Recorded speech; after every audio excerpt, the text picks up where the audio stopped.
tracteur sur tout le poids de l'avant. Donc la tonne elle doit pas être loin. Salut à tous, nouvelle vidéo aujourd'hui. Test produit, test DJI Power 2000. Je vais la pousser dans ses retranchements. On va faire un test de dingue. Restez bien jusqu'à la fin de la vidéo. Parce que bon, je pense que vous le verrez pas beaucoup sur YouTube, ce genre de test. On va mettre le marteau piqueur, on va mettre la maison, on va mettre le tracteur. On est des dingues. Allez, c'est parti. Alors pour ce premier test avec cette batterie DJI Power 2000, ce qu'on va faire, c'est qu'on va se mettre en mode sur le chantier. Pas d'électricité à proximité, donc batterie rechargée à 100%. Et là j'ai un mur, donc avec une partie chaude sur le haut du mur et une partie ciment plus épais sur le bas du mur. Donc on va le faire avec mon perforateur Bosch. C'est un perforateur de 800 watts. Donc la batterie est rechargée à 100%. Donc on a 2 kg de capacité. Et j'ai également pris ma caméra thermique. On regardera un petit peu en cours d'utilisation pour voir un petit peu la réaction de la batterie, comment elle chauffe et surtout les zones où elle chauffe. Donc je vais brancher mon affaire ici.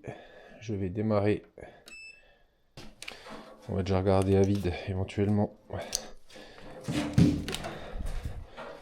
Que je puisse commenter en même temps.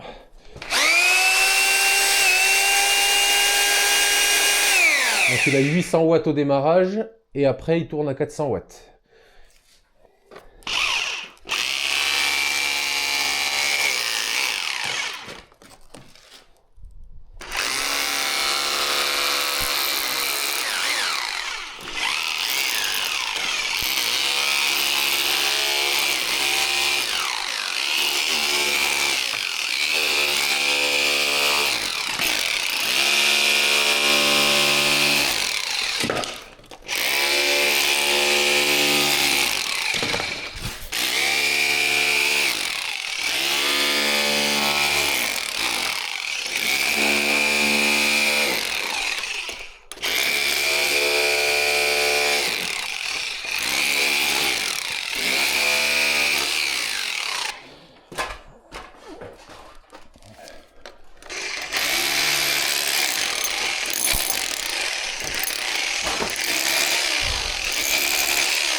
Bon, ça a duré 14 minutes.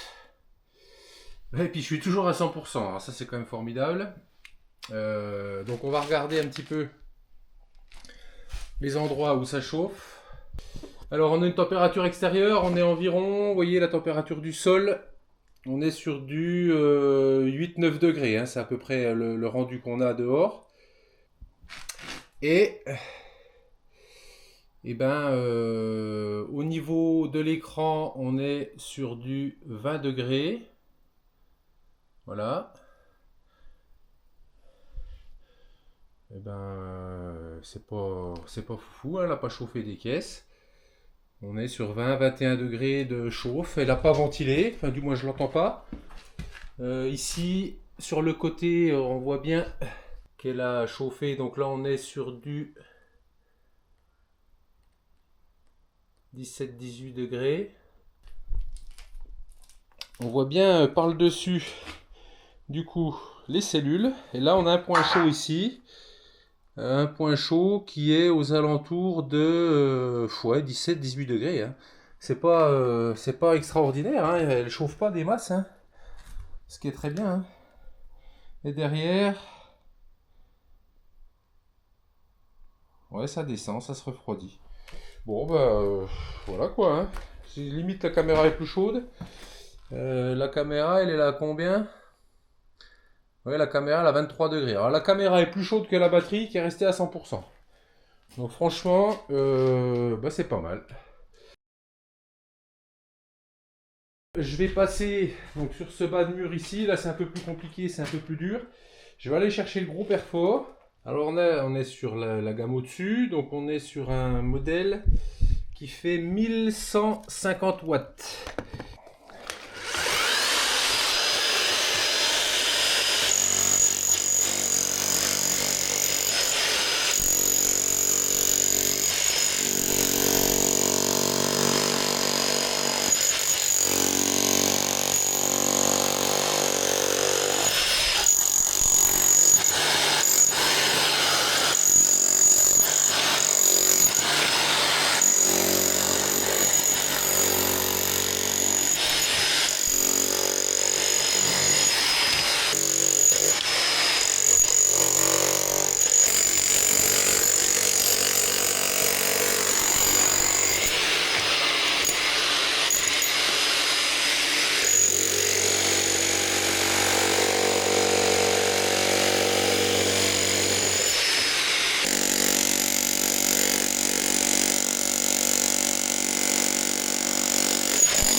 Bon vieux,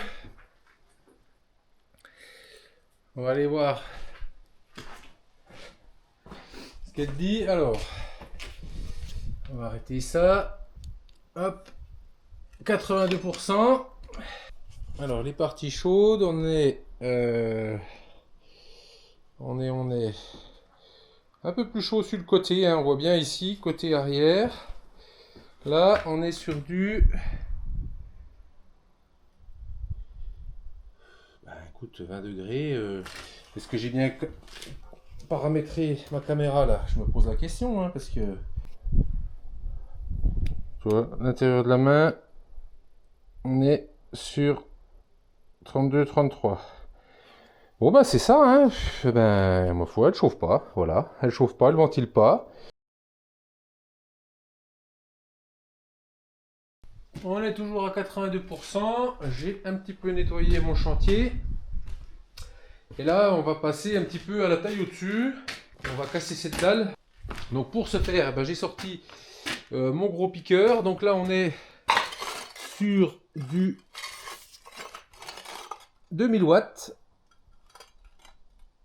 Donc là, c'est déjà un petit peu plus puissant. Et bien, on va regarder, pareil, comment elle réagit à 2000 watts. Et surtout, ben, si elle chauffe pas plus qu'elle l'a chauffé pour les deux premiers outils qui sont là.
Bon voilà, j'en ai fait, il y a quoi, il y a 2 mètres, c'est un peu moins de 2 mètres, par 4-5 mètres. Vite, allons voir ce qu'elle dit. Elle me dit 51%. Alors, toujours pareil. On voit bien la zone de chauffe hein, qui se situe sur le haut à droite. Et nous sommes à une température au plus chaud de 31 degrés, 32 degrés. Ici, ouais, 32 degrés. Franchement, Elle est froide, hein. Là au toucher, moi elle est froide, elle est poussiéreuse, elle est froide.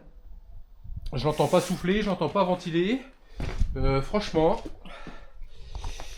et bien voilà ce qu'on peut faire avec ce genre de batterie. Donc 50%, j'ai utilisé 1000 watts.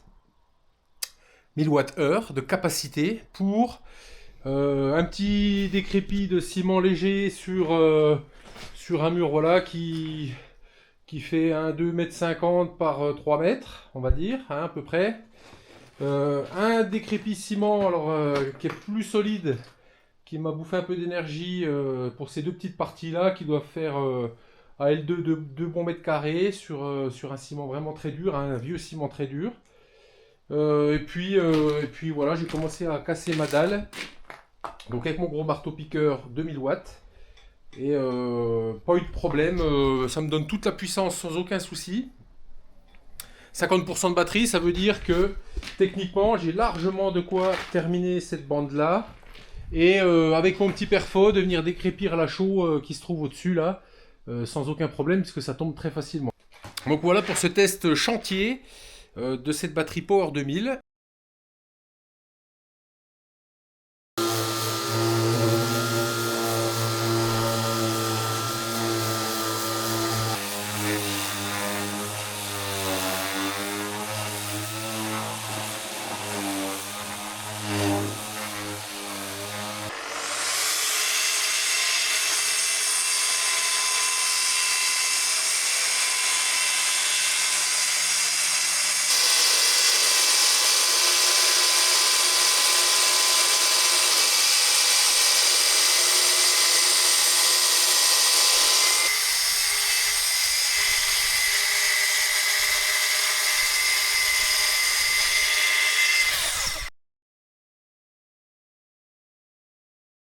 Bon, alors maintenant ce qu'on va faire, c'est qu'on va faire le traditionnel test de la plaque électrique, donc plaque à induction, donc qui monte jusqu'à 2000 watts. Et donc le coup du sèche-cheveux, évidemment. Donc on va déjà commencer par la plaque à induction. Donc on va brancher. Voilà, ça s'allume. Donc j'ai repris ma caméra thermique donc pour regarder en intérieur du coup à une température de 20 degrés, une température normale. On a bien donc de l'eau froide qui est à 18 degrés. Voilà. Donc on va mettre en route au maximum. Et elle disjoncte à 3000 watts. Donc on va voir, je crois que celui-là c'est maximum 2000. Donc 2000, on va mettre fonction 2000 watts, ragoût. 2000 watts, qu'est-ce qu'il nous dit ici? On est à 1800 watts. Donc on est un petit peu en dessous. Je paramètre avec ma main. Donc on est bien, vous voyez là, 34,7, 35. On voit bien l'eau qui commence à bouillir gentiment. On est à 1910 watts. Ben, ce qu'on va faire, c'est qu'on va la faire disjoncter pour que vous voyez un petit peu. Donc je sais que mon sèche-cheveux a 1800 watts. Donc si j'y mets 1800, là c'est sûr qu'il va disjoncter. Donc je vais le mettre sur 1, donc pas au maximum. Là on a 3000.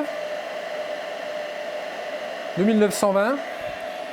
Et là si je le passe à 2, normalement elle disjoncte. Hein. Je vais le passer à 2. Et ben elle tient. 3500 overload. Tac. Vous voyez, elle a tenu 3005, elle s'est mise en erreur. Donc bon, ça peut quand même accepter pendant un laps de temps assez court, quelques secondes, une surcharge qui serait l'équivalent d'un démarrage moteur, des moteurs asynchrones qui prennent plus de courant au démarrage. Donc ça pourrait le tolérer quand même. Alors petit aparté, en attendant que l'eau bout, on pourra également utiliser tout ce qui est machine à laver, et tous les appareils électroménagers à partir du moment où on ne dépasse pas les 3000 watts de demande énergétique du moteur électrique. Alors, ça y est, notre eau au bout. Et bien, vous voyez, 103 degrés. Et on va regarder, bon, je vais couper, ça sert à rien. On va regarder un petit peu, au niveau température, j'ai envie de vous dire, tout va bien. Limite, le câble est plus chaud que la batterie. On le voit bien ici. On est sur une température de 34 degrés. Enfin, franchement, il n'y a rien à dire, hein. On voit à l'intérieur que ça chauffe. Et à l'arrière, on a le cœur de la batterie. Mais on est à des températures de 32-33 degrés. C'est notre installation là qui ventile, c'est elle. Donc je vais la débrancher. Voilà. Et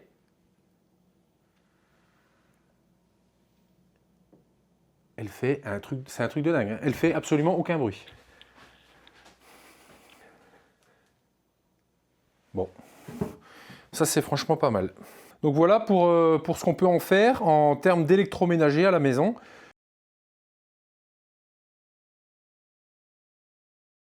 Bon, alors maintenant qu'on a vu ça, il y a quelque chose que j'aimerais faire. Donc c'est pas le genre de test que vous verrez souvent sur YouTube, déjà parce que faut pas le refaire chez vous. Ça peut être potentiellement dangereux, mais je voudrais quand même qu'on essaye, voir si cette batterie elle est capable de prendre le relais pendant un temps donné, c'est-à-dire pendant une coupure générale, une coupure de courant dans la maison. Voir si elle est capable de prendre le relais sur les choses, on va dire, basiques de la maison, c'est-à-dire ordinateur, box, lumière et frigo congèle. Donc on va regarder ça maintenant. Donc j'ai une prise mâle ici. Donc je vous le dis, ne faites pas ça chez vous parce que si vous connectez du courant au bout là, si vous touchez là, c'est l'électrocution assurée. Donc c'est vraiment pour le test de la vidéo, on est bien d'accord.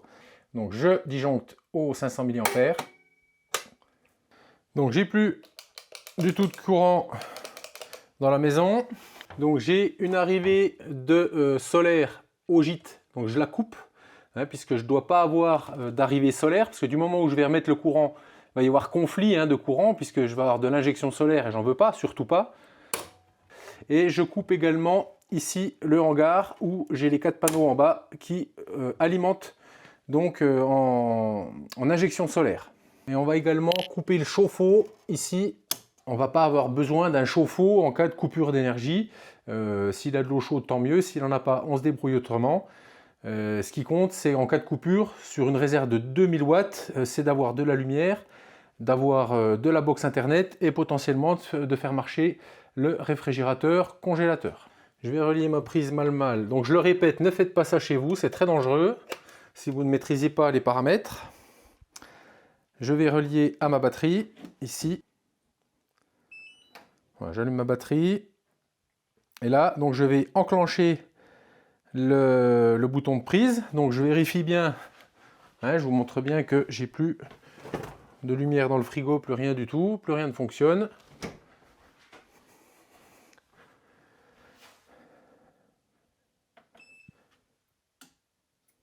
Hop, la lumière. Ici, qu'est-ce qu'il me dit? 1300 watts, donc je pense que c'est le temps que tous les appareils se remettent en route.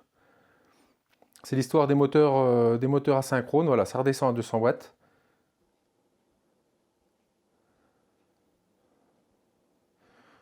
Voilà, le frigo a redémarré. Donc j'ai bien de la lumière ici. Donc on va regarder, tiens, ce que ça consomme d'ailleurs. Ouais, on passe à 123 watts. Et si je coupe...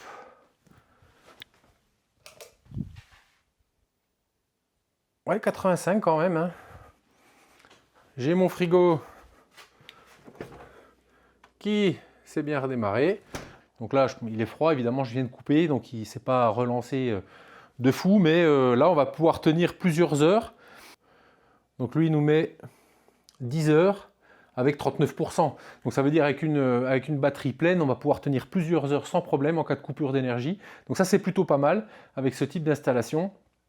En extrême dépannage, de pouvoir dire je relie ma maison à la batterie et je vais pouvoir avoir mon frigo, je ne vais pas perdre ce que j'ai dans le congélateur, je ne vais pas perdre ce que j'ai dans le frigo, je vais avoir encore un peu de lumière pour le soir et on va pouvoir potentiellement s'en sortir sans trop de dégâts. Donc encore un point positif sur ce type de batterie. N'oubliez surtout pas, si vous avez de l'injection solaire, de les sectionner. Quand on a une coupure réseau, elle se coupe, mais si on réinjecte du courant avec notre batterie, l'injection réseau, elle va reprendre. Et la batterie, elle ne va pas comprendre, elle va se mettre en défaut. Alors on va passer au rechargement solaire. Donc regarde un petit peu comment ça va fonctionner avec cette Power 2000. Donc comme vous le savez, les arrivées solaires se font avec des raccords MC4. Donc les raccords MC4, c'est ce genre de raccord là. Et moi en bout de ces câbles solaires, j'ai un embout XT60 qui va me permettre de recharger mes batteries en solaire directement. Alors la particularité qu'ont ces Power DJI, c'est qu'on n'a pas de port XT60, on ne va pas pouvoir brancher directement notre panneau solaire à notre batterie. On va avoir deux solutions. Donc la première, ça va être de s'équiper de ce boîtier, donc qui est équipé de ports XT60. Donc il y a 3 ports XT60. On va pouvoir venir brancher 3 panneaux solaires. Alors j'ai mis en place un panneau solaire donc, qui est recommandé par DJI. Donc c'est un panneau Zigne de 120 watts. Donc j'ai acheté sur le site DJI. Et lui il est équipé directement en XT60 au bout. Donc pas de MC4 à brancher. On viendra le connecter directement à notre chargeur MPPT. Je vais ouvrir ici. Le brancher là. Il va...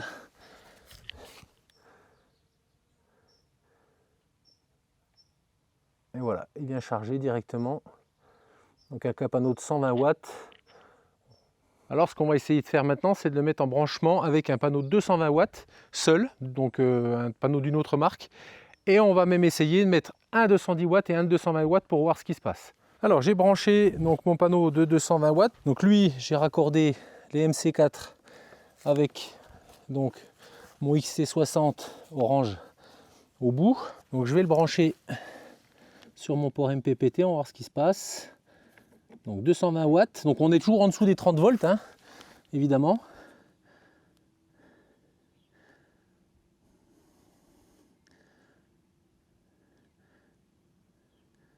Donc c'est parti.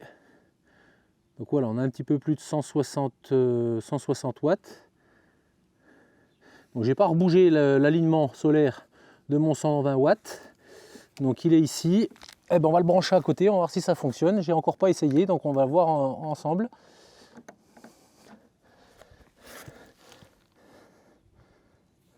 Donc ça c'est remis à 0.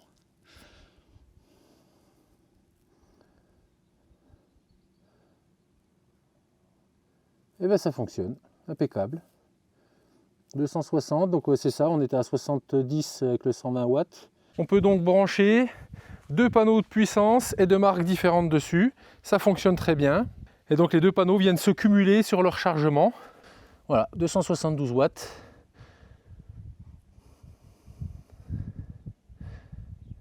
Impeccable, super. Je vais mettre le micro à côté. Écoute le bruit qu'elle fait.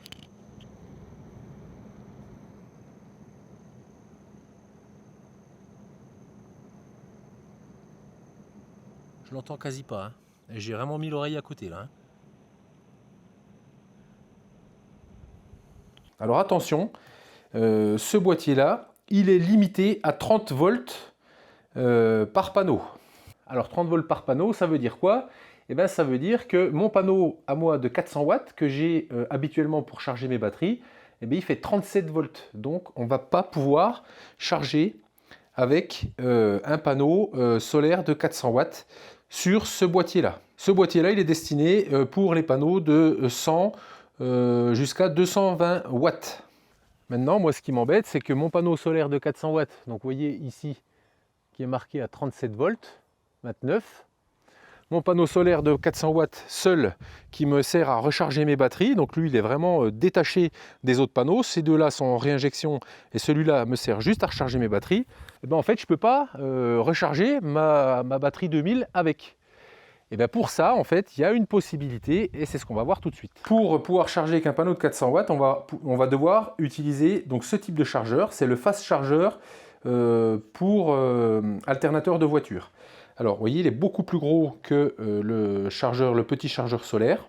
Donc celui-là, il a la particularité d'avoir 2 entrées MC4, donc pour des entrées solaires directement. Un port SDC propriétaire DJI, donc qui vient se raccorder sur cette partie-là. On aura une sortie DC out ici, qui va nous permettre d'avoir une sortie 12 volts, donc pour par exemple un frigo 12 volts, tous les petits appareils en 12 volts. Et on a la possibilité de brancher un câble là-dessus, un câble d'alternateur, donc qui va aller directement à la batterie du véhicule, donc pour le cas d'un camping-car, va venir recharger pendant que le véhicule roule notre batterie. Donc on va pouvoir cumuler une entrée solaire et une entrée alternateur en même temps.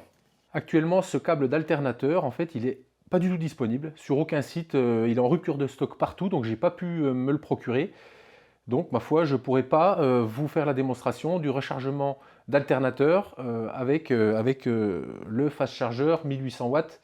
Donc, quand on a dit qu'on avait nos ports MC4, eh bien, ce qu'il va falloir faire, c'est relier notre panneau solaire de 400 watts avec ces ports MC4 directement à notre fast charger. Mais comme je vous l'ai dit, moi, j'ai déjà mon panneau solaire qui est raccordé à mon XT60 parce que j'ai d'autres batteries que je recharge entre-temps avec un port XT60. Donc, j'ai réfléchi au problème en me disant, je ne vais pas à chaque fois débrancher mes MC4 quand je veux charger ma Power 2000, remettre mes MC4 à chaque fois avec ma clé, c'est un peu contraignant quand même, c'est pas évident, il faut que je mette des rallonges, etc.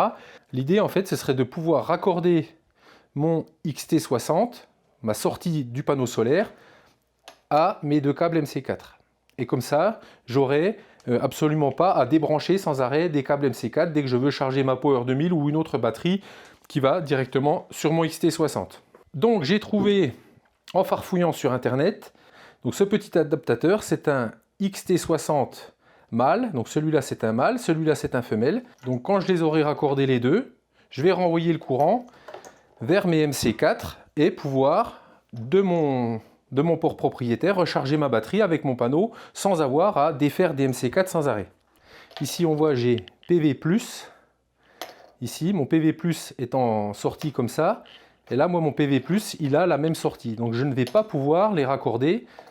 Donc ce que je vais faire en fait, c'est que je vais couper, sectionner mon adaptateur et je vais simplement inverser en fait les deux raccords. Puisque si je branche le moins sur le plus et vice versa, ça ne fonctionnera pas. En fait, le courant sera inversé, ça ne va pas marcher.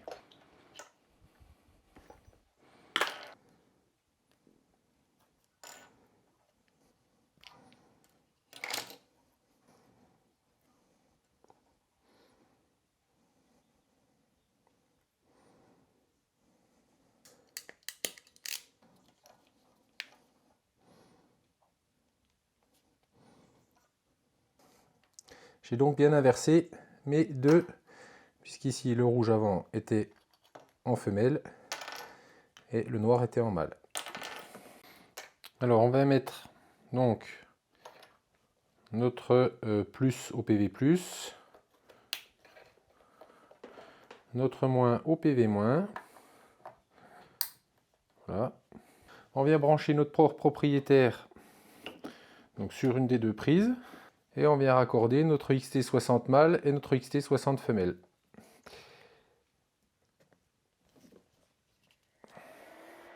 Voilà. Donc elle prend en compte directement.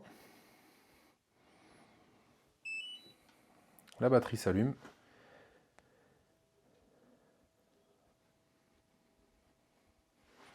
Donc les deux LED se sont allumés et là ça y est, elle est partie en charge. Donc elle prend un peu plus de 250, 260 watts en solaire, donc avec mon panneau de 400 watts.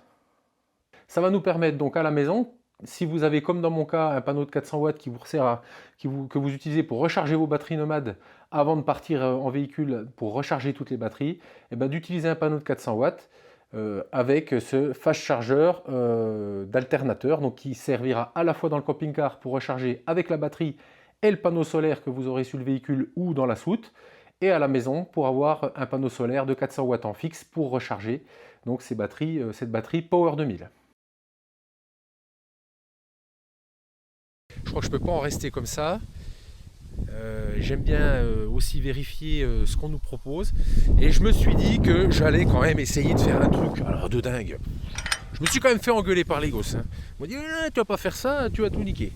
DJI nous dit que sa Power 2000 résiste jusqu'à 1 tonne, donc c'est-à-dire qu'on va pouvoir aisément charger du matériel dessus, dans un camion, dans un fourgon, et la servir pourquoi pas comme siège. Mais 1 tonne. J'ai pas 1 tonne à mettre dessus, mais j'ai quand même quelque chose qui pourrait faire un test assez plausible. Allez, on va regarder ça.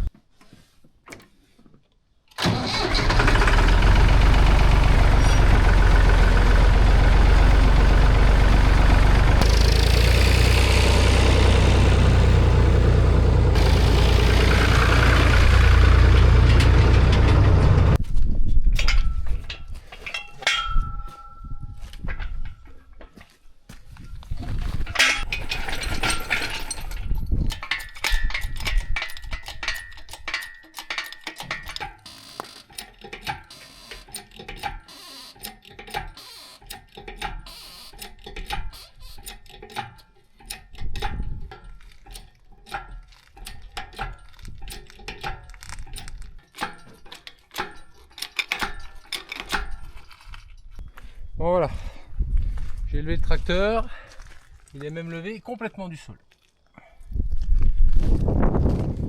Là vous voyez bien où je veux en venir. Je me suis fait engueuler, hein, tant pis.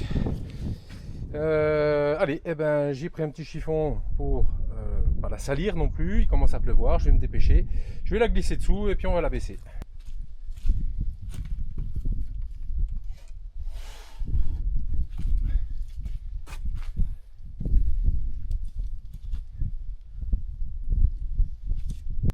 Je vais mettre une petite planche pour répartir la charge.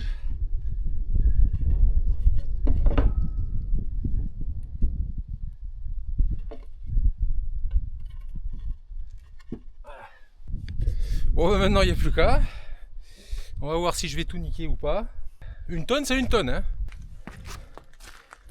Allez, on va desserrer là.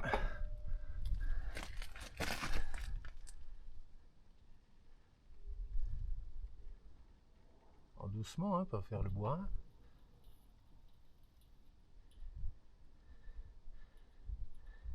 C'est là que tout chie, putain.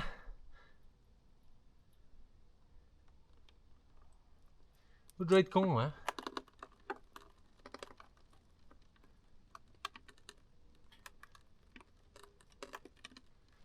Allez, on va aller poser la deuxième roue, parce qu'elle pose toujours pas.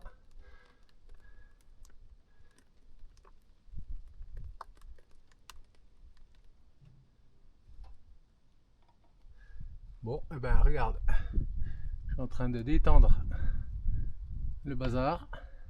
Donc j'ai tout l'avant du tracteur qui est dessus. Donc le tracteur fait 1 tonne 8 à la base, hein, tout seul. Voilà. On arrête ici. J'ai ma roue qui est dans le vide. J'ai mon bazar qui porte plus rien. Et je suis bien posé l'avant du tracteur. C'est un truc de dingue. Oh, allez des dingos! Le tracteur dessus. Bon ben je vais défaire tout ça. Bon ben voilà. Test. Je vais vite relever. Ça sert à rien de tout abîmer.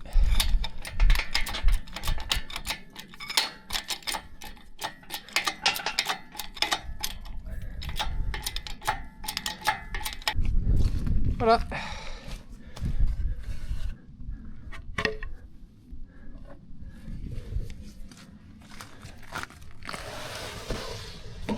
Hop là. Et est-ce qu'elle va fonctionner encore? On va bien espérer quand même.